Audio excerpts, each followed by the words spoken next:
I'm Cassandra Becker and I'm the nutritionist here at the Joburg Zoo. I've actually got trained on how to design diets and feeds for domestic stock, but a lot of the principles are the same for wildlife, as it turns out. The first things that I would be looking at is I would be looking at the feeds that the animals have, and then I would be looking at energy content, the protein content, fat content, vitamins and minerals in some species. Other things that we would be looking at is the balance of the nutrients in the diet. The first thing we need to do is we need to look at the species that we are wanting to design the diet for. Then we're going to go and look and see if there's a published husbandry manual, because that'll give you an entire breakdown of other zoos and institutions that have successfully kept their species in captivity.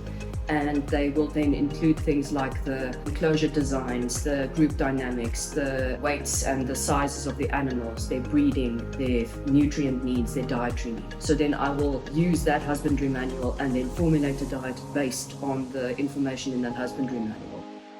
If we don't have that, then I will try to see if there's anything that has been published that's got a closest analog. I will also look at the items that the animals will be consuming in the wild and try to balance the dietary needs and the diet composition based on what the animals would be eating in the wild. And then the nutrient requirements is what I will then use the husbandry manual and the analog species for, to be able to get the rough approximations of what the animals need. If we don't have either one of those things, that's when you would start to look at, okay, we've got this species in captivity, but there is nothing that's been published on them. Then we will make use of domestic species. For example, a rhino. We will use a horse and then just try and upscale everything to make sure that we are providing for the animal. But that has got very serious limitations because, of course, the species have got different needs. If none of those options are available, you would try to provide the animals as much as you can the specific things that they would get, which can be extremely challenging, or you would try to get them onto a different feed item. I work with the vet team and with the curators quite closely and quite often. For the vet team, I would be working with them when it comes to stuff like a bunch of cattle that had fed on toxic plants. I had consulted with the vet team to find out, would these carcasses be safe to eat or not? We didn't know how the poison went through. Did it saturate the animal's skin and muscle? Was it still going to be extremely deadly if we fed the meat from those carcasses to the animals? And they also were going, no, they wouldn't, simply because of how dangerous it is, and we had to destroy them. When it comes to the curators, I can design the best diet in the world on paper. Animals are still individuals. There's the group dynamics within a group of animals of the same species. There's also mixed species exhibits where there will be inter-species competition. Then you get the individuals that will go, okay, well, I want to eat this thing and not that thing. You will find that in groups that have a dominant individual, the dominant individual will go and take all the choice pieces of a diet first.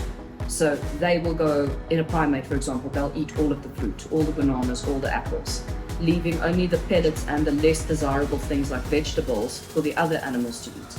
And then you end up in a situation where the dominant animal is in worse condition than the animals lower down on the rung, because the animals lower down on the rung are getting a better balanced diet than the dominant animal who goes and steals all the candy for themselves.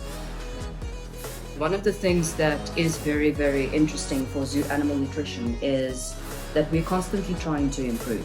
Where domestic animals like dairy cattle, pigs, chickens have got nice tables that are laid out where you can go and say, okay, this is a 3-year-old heifer, she's got her first calf now, she weighs so many kilograms, and you can see, okay, early lactation, mid lactation, late lactation, and it tells you this much energy, this much protein needs to be provided in the diet. Those kinds of things do not exist for zoo animals.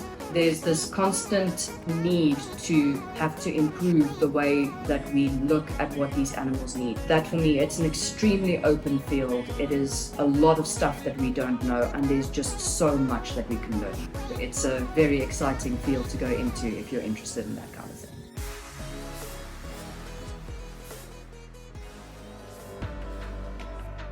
Here at the zoo, we have the animal adoption program. Currently, the Johannesburg Zoo is home to over 1,900 animals and 285 species from all around the world. All animals are up for adoption at the zoo. By adopting an animal, you help us with our efforts to take care of wildlife and to preserve it. To take care also means for each individual staff member that they provide each animal a formulatory diet.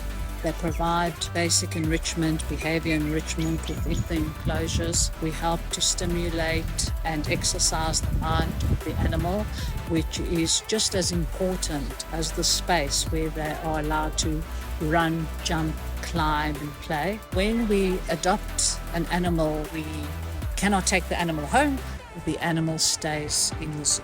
We've got 4 types of adoption packages: the 300 Rand package, the 550 Rand package, the 1,200 Rand package, and we've got a package from 5 to 10,000 Rand. They all come with specific benefits according to the value of the adoption, but all of them come with a certificate. They come with a picture of the adopted animal, thank you letter. They come with the species information.